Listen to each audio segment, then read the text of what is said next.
Politique tous les soirs jusqu'au 14 mars pour vous faire vivre au plus près ces régionales. Nous recevons un candidat sur Grand Lille TV à ces élections ou une candidate comme Marine Le Pen qui est tête de liste du Front National pour ces élections. Marine Le Pen, bonsoir. Bonsoir. Merci d'être sur notre plateau.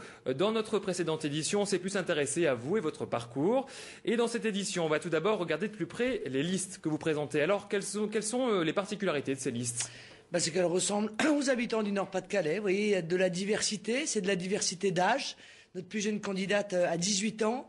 Nous avons une candidate qui a 20 ans, qui sera en position éligible, qui sera donc conseiller régional et qui représentera aussi les préoccupations des jeunes. Et puis l'ensemble des territoires du Nord-Pas-de-Calais sont représentés. Je crois qu'il était essentiel que personne ne se sente mis de côté. Alors côté programme, une des priorités, c'est un thème cher au Front National, on le sait, la sécurité. Et une des mesures qui a fait grand bruit quand vous l'avez annoncé il y a quelques semaines, l'installation d'une police de protection des lycées.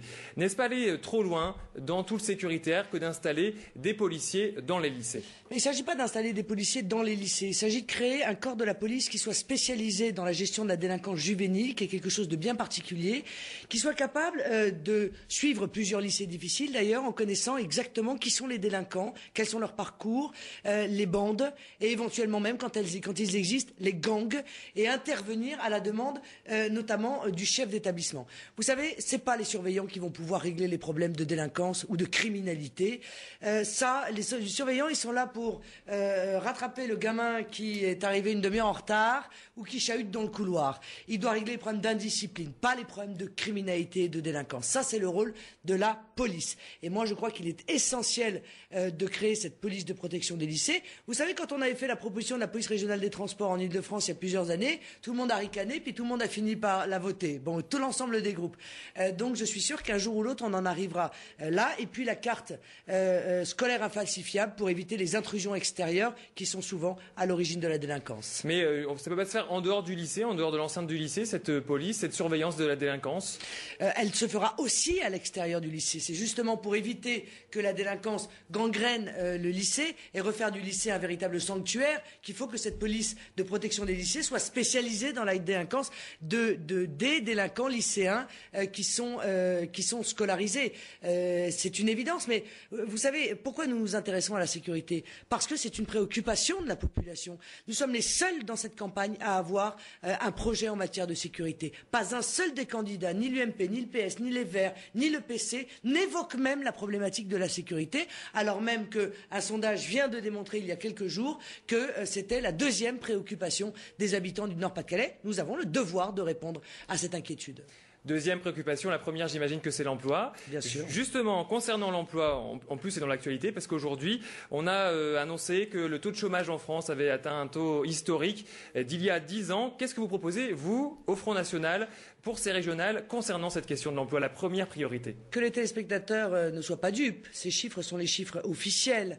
En réalité, le nombre de chômeurs est bien plus important et ils le savent. Et notamment le nombre de gens qui ne travaillent pas à plein temps et qui sont contraints de travailler quelques heures seulement avec évidemment le niveau de vie qui va avec. Ou alors ceux qui sont sortis des listings parce qu'ils sont en fin de droit. Tout ça est une vaste manipulation. Il y a en réalité dans le pays 5 millions de chômeurs, ce qui est une situation dramatique. Et dans la région Nord-Pas-de-Calais, il y a encore plus proportionnellement de chômage qu'ailleurs. Donc moi je pense que pour régler cette alors, que les choses soient claires, hein. Tant qu'on laissera la concurrence internationale détruire les industries, détruire l'agriculture, détruire la pêche, c'est vrai qu'on écopera un peu avec un dé à coudre. Mais il n'en demeure pas moins qu'il faut se tourner vers les PME et vers les PMI, vers les TPE et vers les artisans, vers les commerçants. C'est eux qui créent de l'emploi. C'est pas les grandes multinationales. Ça n'est pas vrai. Il faut arrêter d'être toxicodépendants à des boîtes, encore une fois, qui ont leur siège à New York ou à Londres et qui, sur un claquement de doigts, ferment les sites de production.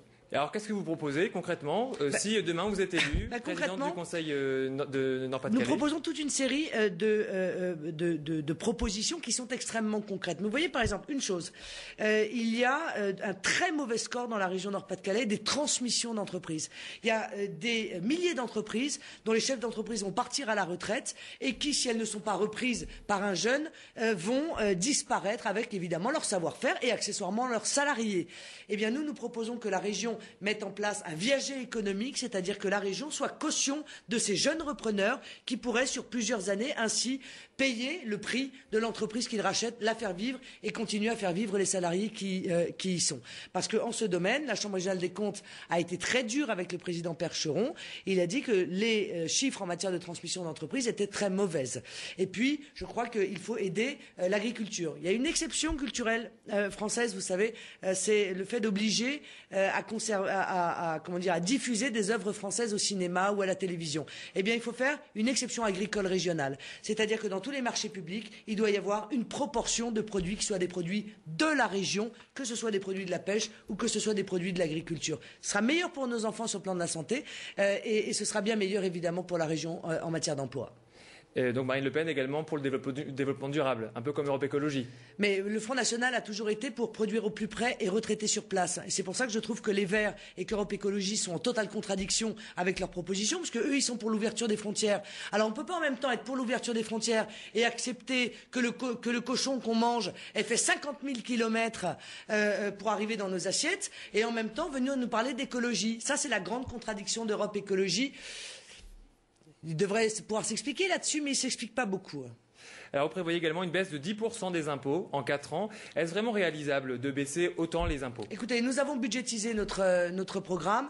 Vous pouvez aller le voir sur marinelepen.com. Il y a le programme, il y a les économies que nous proposons de faire et il y a de manière extrêmement précise, et nous sommes les seuls à le faire.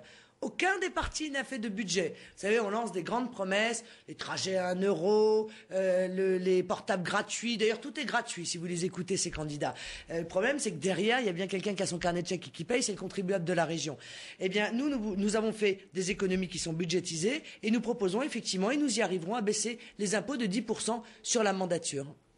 Et dans cette campagne, on a marqué, Marine Le Pen, votre sens médiatique. On a parlé tout à l'heure de la polémique sur le quick halal que vous avez lancé. Il y a aujourd'hui une nouvelle citation à propos de Nicolas Sarkozy. Vous le comparez à Raymond Domenech. Il a la Domenech attitude. Il perd tous les matchs en promettant que le prochain sera le bon. Marine Le Pen, vous avez repris la marque de fabrique de votre père, on peut le dire. Mais écoutez, il a fait un discours sur l'industrie et sur l'avenir industriel. Honnêtement, c'est pas supportable.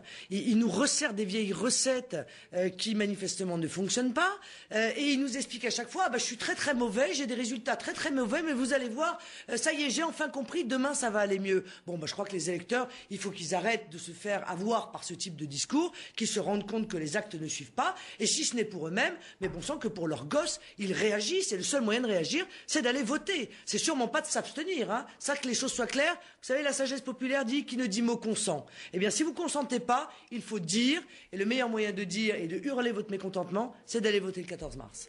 Merci Marine Le Pen qui appelle donc à aller voter à tous les électeurs. Merci d'avoir été notre invitée. Je rappelle que vous êtes tête de liste du Front National pour ces régionales.